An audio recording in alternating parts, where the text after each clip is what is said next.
चिरां जिल्लायाव दुंहाव थासारि सोमजिदों। बोहैथि दाननि थांनाय 18 अक्ट'खालि आसाम सोरखारा गासै मोन 7 आहम, मटाक, मरान, चुटिया, गरखा, कच राजबंशी आरो आदिबासी जातिफोरनो ट्राइबेल बेल्ट एन्ड ब्लकनि सिङाव हानि मोनथाय होनायनि गनायथिनायखौ 27 नं राजा लामायाव सनानै बिनि हेंथायै गोख्रों खुद्रिसारदों आरो बे गनायथिनायखौ बोखारफिननो थाखाय आसाम सोरखारनिसिम गोख्रों दाबि दैखांदों।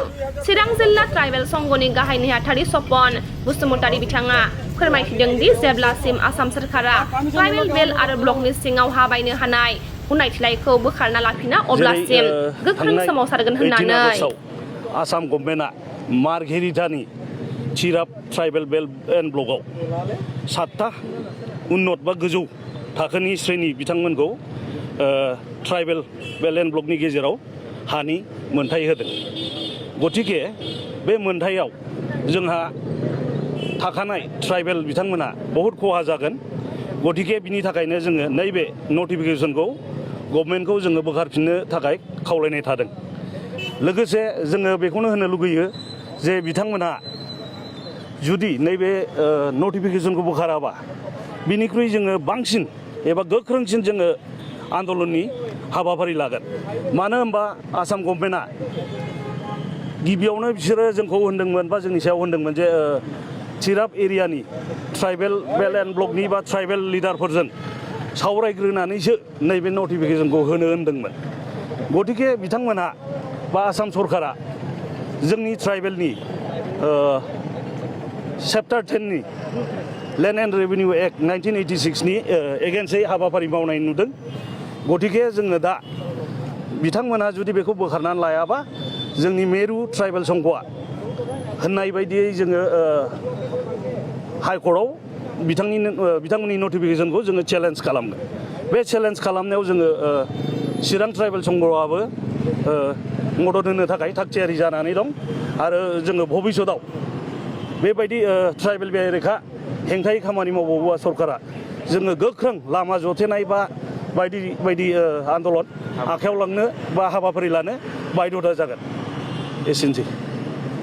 गिबियावनो बड'लेण्ड रादाब आरो बड'लेण्ड बुब्लि नायगिरिफोरनिसिम बयनिसिमबो खुलुमनाय जासिहरबाय।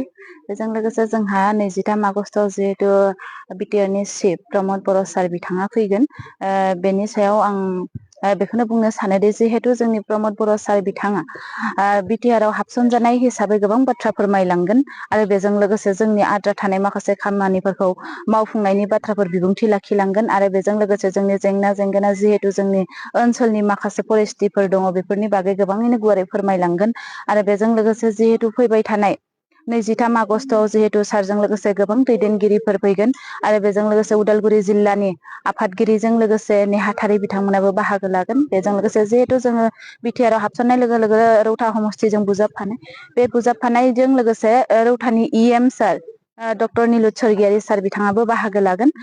बेजों लोगोसे जिहेतु सारमोन बाहागो लाफैनायाव आं गामिनि रायजो राजाफोरखौ लोब लोब गोबांखौनो आङो बाहागो लानो थाखाय खावलायहरदों। जिहेतु जोंनि माखासे दैदेनगिरिफ्रा गोबां खोथा गोबां बाथ्रा फोरमायलांगोन। बेजों लोगोसे जिहेतु जोंनि सेल्फ हेल्प ग्रुप आइजो आफादफोरनि जिहेतु सेल्फ हेल्प ग्रुप बिथांमोनखौ आं खावलायहरो जिहेतु जोंनि अनसाय बिथांखि आसनि बै आसनिफोरनि बागै सारा गोबां गुवारै बाथ्रा बुंलांगोन।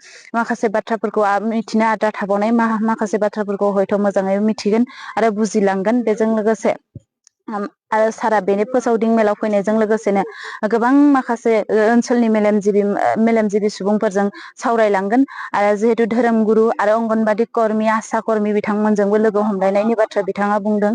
बेनिखायनो गासैबो रायजो राजाफोरखौ लोब लोब फैनानै नैबे सोरां हाइ स्कुलनि उदां गेलेग्रा फोथाराव फैनानै बाहागो लाफैनो थाखाय आं गासैखौबो बिस्वनाथ जिल्ला इउपिपिएल राजखान्थि दोलोनि आइजो गांखंनि आफादगिरि जानानै आं गासैखौबो गुरैयै खावलायहरनाय थाबाय।